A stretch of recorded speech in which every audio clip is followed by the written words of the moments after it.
Hi guys, it's Mrs. Cottless again. I'm sorry that it's a little later this week that I'm getting your stuff out to you, but that is just the kind of week that I've had.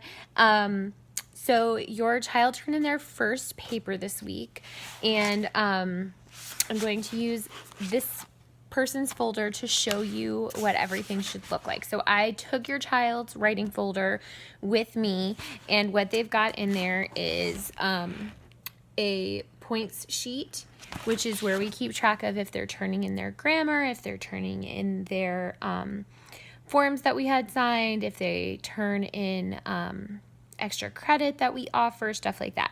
So that'll be just week to week. And again, since we're not taking late work, if your student didn't turn something in, they just missed those points and that's it.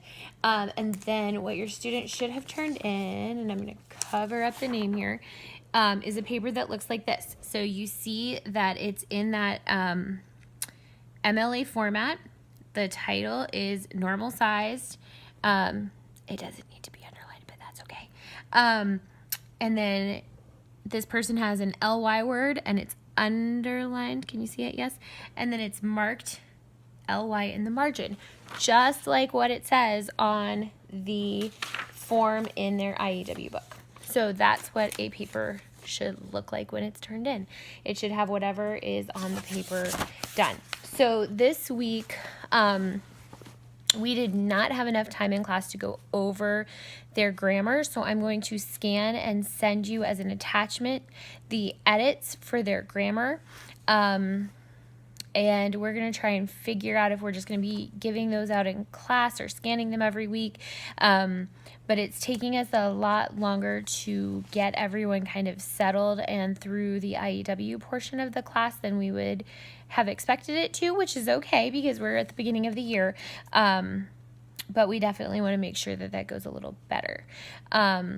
So for now, what I might do is check that the homework's done and then provide you guys with the answer key so that you can kind of go through and make sure that your students' work is correct. And if they have any questions, we'll go over those. For next class, one thing I wanted to mention, every month I'm going to have a kind of like a scholarship opportunity that I want to highlight for the kids. This month it's going to be the Constitution Day poster contest, and I'll put a link in the email for that. And the one that you should be thinking about next, I have a flyer. This is actually for the Voice of Democracy, which is the older version of this. But the VFW in October does a Patriots pen competition that is for middle school aged students. And it's a very short number of words. I think it's something like 200 or 300 words is all your student is allowed to use, which is not a lot. It's like a paragraph. And there are prizes at the local, regional, state, and national level. My son Riley did this 2 years ago when he was in 7th grade and ended up winning something like $1,500. By the time it was all said and done, he went all the way up to the state level and won a ton of money that's in his college savings account now. And so that was really exciting. And they also have a high school version, which I'll be giving to my high school class. But just so you know that that's coming, and if you want to look into it now so your student has a little more time, if they end up applying and sending in a paper, if you give me a copy of their, just let me know that they turned the application in and a copy of their paragraph, then I will also give them extra points for class. And if they win anything, I would be happy to come to their ceremony and support them. But I want them to know that there's stuff that they can do with their writing that is actually like beneficial to them right now. It's not just such an abstract thing, because I know we have a lot of kids that are in this class probably because mom made them. So I'm hoping that maybe we'll have some contest or something that they're interested in doing so they know that there's benefit to them right now, and it's not just like mom is making me do this and that's the only reason that writing is happening for me. So if you look at your syllabus, we did the keyword outline for the next lesson, lesson 3 in class.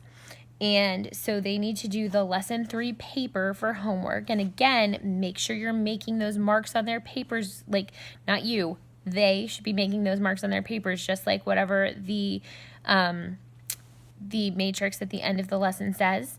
But if you're checking their work, you should be like, hey, you didn't underline and mark an LY word. You need to do that because that's what it says on your matrix.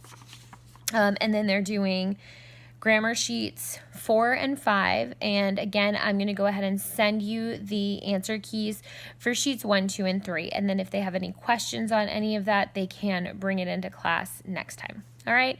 Thanks so much, parents. If you have any questions, concerns, if your student needs help with anything, please get in touch with me before Tuesday. I want to hear from you over the weekend. I want to hear from you Monday. I do not want to hear from you Tuesday that you didn't understand the assignment and didn't turn it in. So please feel free to call, email, text, whatever you need to do. I really want to help your student be successful. And I look forward to seeing them in class on Tuesday. Thanks so much.